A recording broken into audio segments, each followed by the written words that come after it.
What's happening, everybody? It's Shawn with Reactions to the Classics, and today we got a Charlatans Top 10 brought to us by a friend, longtime supporter, and patron of the channel, Iain. Thank you, Iain. Always appreciate you and appreciate all the patrons who make this channel go. If you'd like to support us in any way, check out the Patreon link below or the patron link on the end screen. All right, I know the name, the Charlatans. They may have popped up once or twice in one of our live streams that we do on Twitch every Wednesday or on YouTube every Monday. Check that link out below if you want to come hang out. It's always a good time. But I don't really know anything about them. So Iain says, a band that seems a constant throughout my life. I think of them fondly when I check if they are still going. Having a peak in the 90s with a string of #1 albums in the UK in the post-Rob Collins era where they don't quite reach the same peaks but still produce fine music. Martin Blunt, Tim Burgess, Mark Collins, and Tony Rogers form the current lineup. But most of the tracks in my top 10 feature John Brooks on drums and Rob Collins on keys because I'm more familiar with the band's earlier work. Which is the way it is with bands, right? So if I missed some total classics from the most recent albums, I can only apologize, but this list is for the 90s only. The Charlatans were another band that my friendship group was into, and I remember many happy nights out clubbing listening to the classic early 90s Charlatan tracks competing with Blur, Oasis, and Stone Roses for our attention. The Charlatans never had a focus on videos in their 90s period, but of including them, though, I feel they were often just afterthoughts. Yeah, 8 of these 10 songs are actually going to be videos. All I found was all of the band's 13 studio albums have charted in the top 40 of the UK albums chart. That's kind of amazing. 3 of them being #1s. They've also had 22 top 40 singles and 4 top 10 entries in the UK singles chart. So before we get started, the music will not be in here, and video in this case will not be in here, but it will be in the Vimeo link below. Click on that to follow along. We're going to start off with number 10, one of our 2 Spotify tunes. We got Toothache from the Charlatans self-titled album in 1995. Iain says, dark and noisy guitar, heavy song with a great vibe. Difficult to decide to keep this in when there are more well-known and successful songs, but it's my list. Sorry. Iain grades every single song, which is always great. He gives this one an 8 out of 10. I'm going to have the lyrics as always. Thanks again, Iain. Let's get after it. All right, Toothache, a very hard rocking song. Just like Iain said up front, he talked about the dark and noisy guitar, just kind of 1995, right, of a lot of the music that I've now discovered from the UK scene. So the song itself, I think basically he was just telling her he wants her no matter what, and he might not be on the top of her list like they're together, but honey, I don't mind. You're tricking me, right? I'm a tramp and I love you. Hold me down, hold me down. Mesmerizing me, all the world can see I can sing. Oh yeah, I'm driving in the back seat of your love. That was my favorite line from the song. I thought that was fantastic. So, like I said, great guitar work, some great. There's a Hammond organ in there from Rob Collins, but the guitar work by Mark Collins is fantastic. Just everything works really well on that one. Next up at number 9, we got Then from the Some Friendly album in 1990, which is their debut. Iain says the Hammond organ dominates this classic early period Charlatan song. It has a feeling of a ride song. Love Ride. 8 out of 10 for Iain. I found second single, 12 in the UK, 11 in Ireland, 4 on the US Billboard Modern Rock chart. The music video for Then was shot at Hawkstone Park Hotel and Golf Course in rural Shropshire, England. Just so you know, because that's what we're about to watch. Then, interesting video. The video obviously didn't advance the song. Just a cool location though, and some 1990 effects, video effects there. But I want to bomb your submarines. You don't do anything for me. You were sometimes hard to find. You were never safe to be with. Then, you're nothing. Next to me, I'm a phenomena, you see. That was just kind of like, there's not a lot to the song. The outro, and you give it all to me. You never listen to a thing I said. You're furious, I'm glorious. You never hurt me that much. Kind of telling her, look, I didn't care for you that much. I guess the relationship didn't work out. I will tell you who I think the star was. The Hammond organ was nice, but the bass work by Martin Blunt was absolutely fantastic.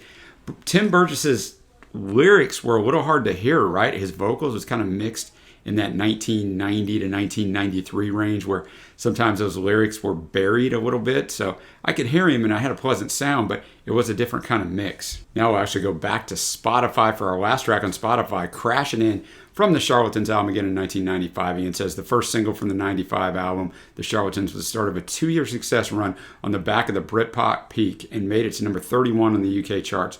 Was the first Charlatans song Iain says that he got into other than The Only One I Know, an 8 out of 10. Crashing In, very similar to Toothache off the same album that came in at number 10. Remember, this is number 8 in the structure and the fact you got that long instrumental run in there. But we do come back for some vocals, which we did in Toothache as well, which a lot of the Britpop, quote, Britpop stuff, of this mid-90s period, you just ended with like a 2 to 3 minute instrumental. So I do like that they come back in for the vocals. It adds a nice little ending to the song. I thought the vocals were mixed much more to the front. I enjoyed that. So I thought it was a really good song. Guitar work was fantastic. And yeah, you just don't find a lot of groups in the 90s that are using this Hammond organ like this. So it gives them a unique sound, which you needed in 1995 to try to differentiate yourself somewhat. Now, for the rest of this, we are going to be back over on YouTube. Number 7, Just Lookin', also from the Charlatans album in 1995. Iain says, enjoyable song, again from the 95's The Charlatan, which is probably overrepresented in the list as my most listened to Charlatans album. Hey man, it's your list.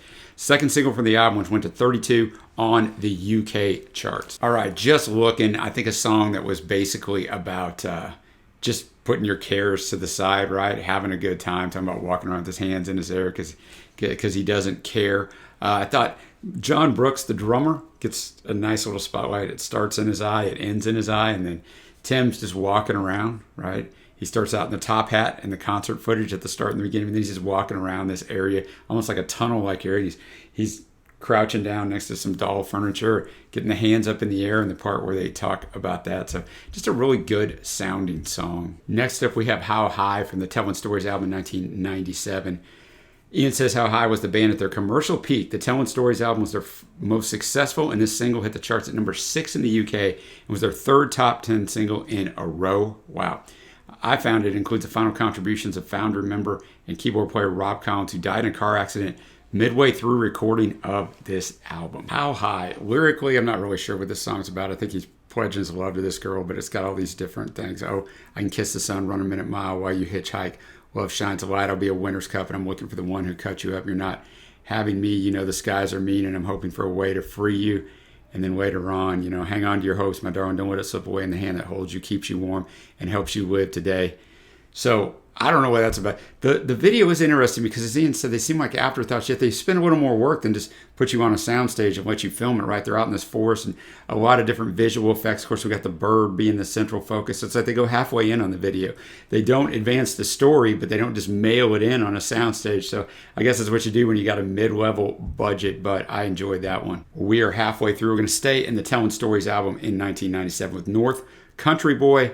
Iain says slightly different, more pop feel to this song. So pop, in fact, that it went to number 4, 8.5 out of 10 for Iain. North Country Boy. Very, very catchy, right? Hey, country boy, what are you sad about? Every day you make the sun come out. Even in the pouring rain, I'll come to see you and I'll save you. I'll save you. What do you care about? And she said this and that. What do I mean to you? I'll show you if you want the truth. I can't remember. I don't know how to tell you, but I love you just the same. It just talks about this girl. And, if I had a son, I'd be good to my daddy who loves you, though. I bet it's not the same as your North Country boy. So telling her, I'm the one for you. So, because he talks about how many eyes must a young girl have, how many ears must a young girl have. So I think, probably the best written song on here so far. Very popish, as Iain said, but I really did enjoy it. Still great guitar work from Mark Collins. And, Tim sounded really good on that one. Now we'll go up to our 4th track, Weirdo, from the album Between 10th and 11th in 1992. Iain said one of the more successful Charlatan tracks in the US, but still not charting on the Hot 100. One of their more interesting videos, made it to 19 in the UK, 8.5 out of 10. I found it was the lead single. It did go to number 1 though on the Billboard Modern Rock Tracks chart in the 90s, and that one is going to have more music that I would enjoy than the actual proper Billboard Hot 100. Weirdo. Interesting lyrics on here. Definitely a strange video. A gigantic couch, right? 5 full-size dudes are sitting on it. Then you got this girl who sits on the couch, this powerful girl who's been dancing. Then we got the Dalmatian running through there. Nice dog running through there in different areas. So the song itself, I don't know, man. It's more of a song I kind of dislike for someone. Like most of the time you're happy you're a weirdo, and before the introduction ends, there's someone feeling sorry for themselves. And then the chorus, look at your ugly shame. What are you talking for? Chorus 2, look at your ugly shame. What are you talking for? There's too much for me to know about. So I don't know what the song is about, but it had a great bass line in there. I thought that was one of the highlights from Martin Blunt in there. Now we'll go to a song that I know was a huge hit. One to Another from the Telling Stories album in 1997. Iain says at number 3 in the UK, their highest charting single. One to Another from 1996 was kept off number 1 spot by the Spice Girls, and he says, oh, the shame, and Hey Dude by Kula Shaker.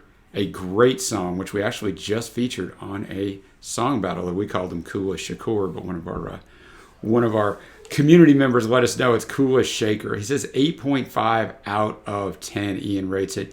I saw it was the lead single, and it features drum loops provided by Tom Rowlands of the Chemical Brothers.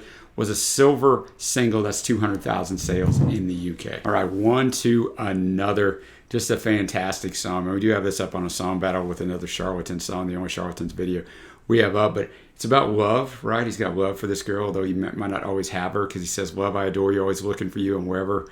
And I'll be there whenever you need me. Be my Spider Woman, I'll be your Spider Man. The chorus, I hear a day is coming, grows sweeter every year. Tomorrow could be too easy, and today is going to be too near. Trust is for believers, and love can keep the faith. I don't need you, I can't buy you, I can't hurt you. One to another in the verse part on there. So I thought that was a really good track. I thought the instrumentation on here was fantastic. Brooks' drumming, I don't talk about it a lot, it's very important in this genre of music. Mark Collins on the guitar. Blunt's bass work, I'll talk about that at the end. And then, of course, Tim on the vocals, and Rob Collins was still over there on the keyboards. Now we go to the number 2 song, The Only One I Know, from the Some Friendly album in 1990. Remember, that was their debut. Iain says, the classic clubbing track, high tempo and danceable. I'm not going to dance for you guys. I will spare you of that. It was stood toe-to-toe with the Stone Roses in the early 90s. From the Some Friendly album from 1990, this song got the West Midlands band known with a top 10 single. Went to number 9 from the number 1 album. Had some minor US success, but wasn't a breakthrough like in the UK. A 9 out of 10. I did see it went to 5 on that US modern rock charts. I found it contained lines directly lifted from the Byrds' 1967 song Everybody's Been Burned, while the melody prominently features an organ riff lifted from the Deep Purple rendition of the song Hush. In addition, Martin Blunt has described John Baker's guitar part as resembling that of the Supremes' You Keep Me Hanging On. Tim Burgess has described the song as being about, quote, teenage feelings. I felt like somebody, why do they not like me? I was 21 or 22, but still had those powerful emotions. Don't we all at some point, right? According to him, the band initially intended to record a different song, Polar Bear, for release as their second single, but after both a friend of Burgess's and the record label Beggars Banquet Records suggested that The Only One I Know would be a better choice, they changed plans. Burgess has described the song as having an unusual construction. I'm not sure, he says, which bit is the chorus. The title and main hook is the verse, but the intro before the song crashes in gives people just enough time to get on the dance floor, and boy, that was important, especially in 1990. Blunt has said that the breakdown to his bass part after the second verse was influenced by funk and Stax Records' Southern Soul sound. We got so much going on in this song. Looking forward to hearing it. It was a silver single, 200,000 sold in the UK. The Only One I Know, Iain's number 2 song. Wonderful pick for number 2. Super enjoyed that. I thought that the vocals, they weren't dreamy-like, but I thought that Tim's vocals were much more refined in there in the mix. So I definitely enjoyed that. The video, you know, it's just they're just concert footage in there, and they're just up there jamming. The only one I know is Come to Take Me Away.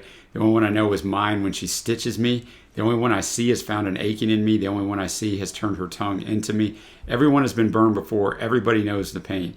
The only one I know never cries, never opens her eyes. The only one I know wide awake, and then she's away.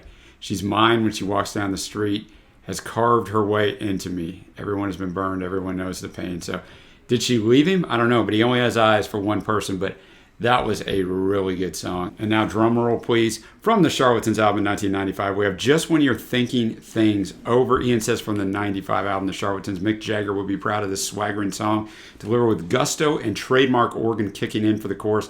My favorite track by the band, full stop, a 9 out of 10. Went to 12 in the UK. Let's finish this great list off. Just When You're Thinking Things Over, really good video, really good song.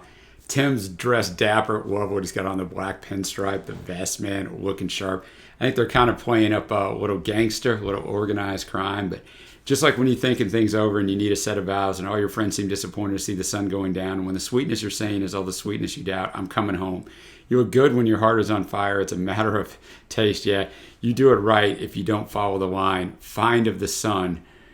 Oh, I found you soaking in liquid. I found you there in your robe. Ain't no hands big enough to save us. I got the vibe. I'm coming home. So I don't know, man. Just a really good just ambiance and vibe to this song. I really did enjoy it. Before I get to my favorite tracks, let's see Iain's final thoughts. He says songs that didn't quite make it were Over Rising and Tremolo songs. Should both really have been in this list, but I just couldn't bring myself to ditch any of the other songs.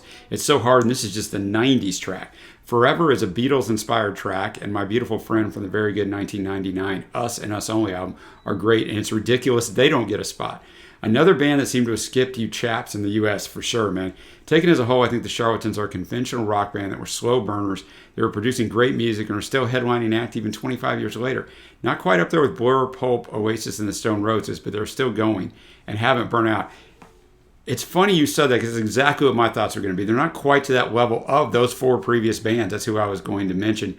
But still really good and really consistent. My honorable mentions, Then and How High. My faves, North Country Boy, The Only One I Know, and Just When You're Thinking Things Over. So a great list. Now I feel a little educated on the Charlatans. Ian's always getting me educated, man, on some of this 90s stuff that's really good that I just missed out on. And unfortunately, we're through the 90s already in our album drafts that Trey and I are doing every week. Otherwise, man, I would go back and listen to some of these albums. Somehow I didn't when I jumped through the 90s, but hindsight's 2020, right? So let me know what you think of these tracks. Let me know what your favorite songs are. What else should have made it? Ian already said some of them, man. What do you guys think? Until next time, guys, I will see you.